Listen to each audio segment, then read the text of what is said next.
I wish that I could fly into the sky so very high, just like a dragonfly. It's terrible. Welcome back to The Five. Well, we're still talking 2012, and one rumor circling this election, and almost every election, is whether or not Hillary Clinton is going to challenge President Obama and the Democratic Party.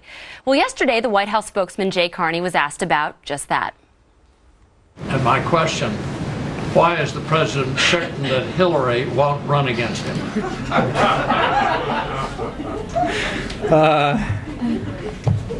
You win the award for originality today. So he has running away from this question. I mean, can you guarantee that? I mean, are you sure that Hillary is not going to run? You'd have to ask her. We're fairly confident that we need to focus on the task at hand. Wow, Helen Thomas looks great.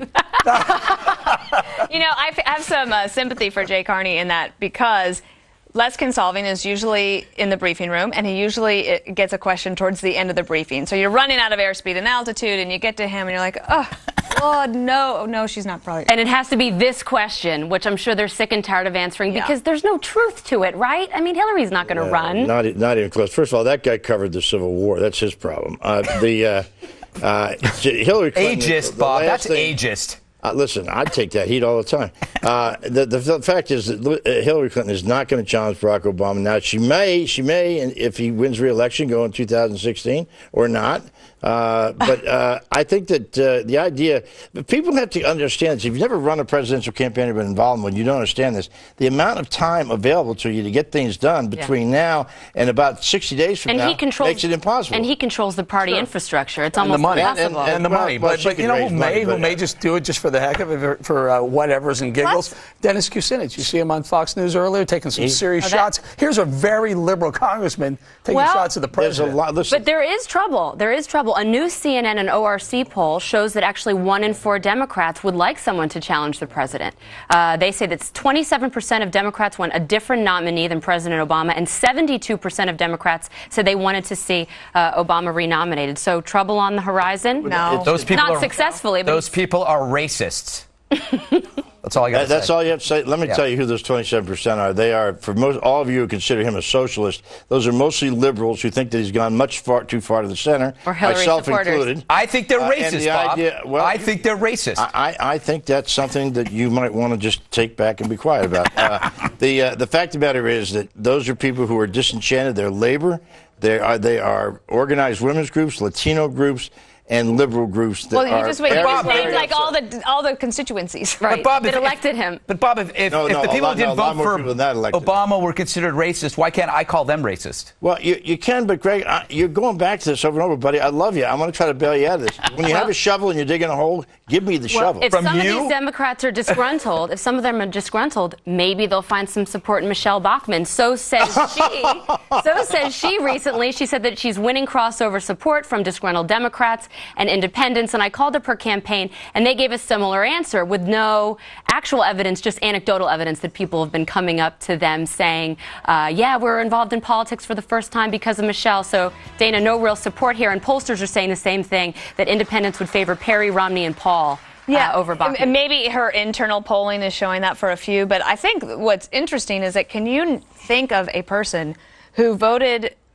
did not vote for President Obama in 2008 that would vote for him in 2012. So I think that the White House has to hold on to everybody that they possibly can, because there are going to be crossover voters, but I think there are some Democrats who might decide they're done with Obama. They're not going to be able to vote for a Republican. And it doesn't mean that she can't get it. It doesn't mean that she can't eventually get it. No. When she was talking about crossover appeal, I thought she was talking about dead people.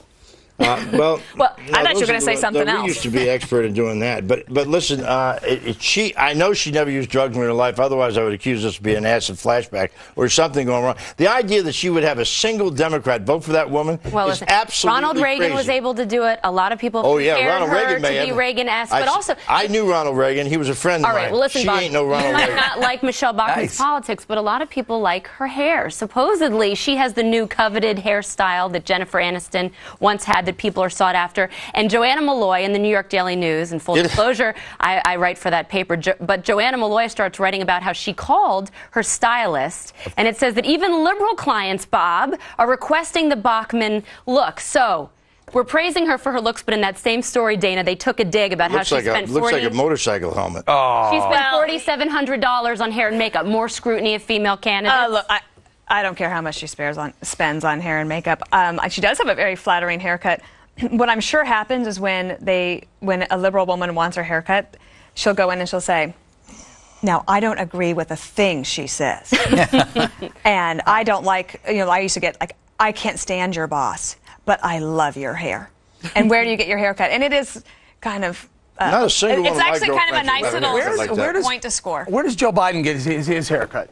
He gets it. No, he gets them implanted. Yes. Thank you very much. Listen, I mean, that's the most exciting expensive Not a single one on the hill. Not a single one of my dates. Not a single one of my dates have ever asked for her kind of hairstyle. Yeah. Yet. They asked for other things, though. Hey, I got to say this. This is such a stupid article. It's a stupid article. It's one of those things where a reporter is looking for an idea. There's no research behind this. They just called somebody up. No, That's all they did. I don't know. I think the haircut's pretty flattering. I think people I like her hair. The haircut's great. I'm saying the story itself is stupid. What would be the 5 without a Bachmann You know what, though? story? We followed John Edwards' hair. We followed Bill Clinton's haircut when he went to Christoph and stopped LAX. So I guess it's only fair, right? Newt Gingrich has hair. I went to Christoph. All over. I don't even want to know. Coming up, just when you think you've heard all the global warming hysteria out there, well, a new report is linking it to mental illness. Yes, Greg will give you his take on the 5 up next. Which makes sense. Yes.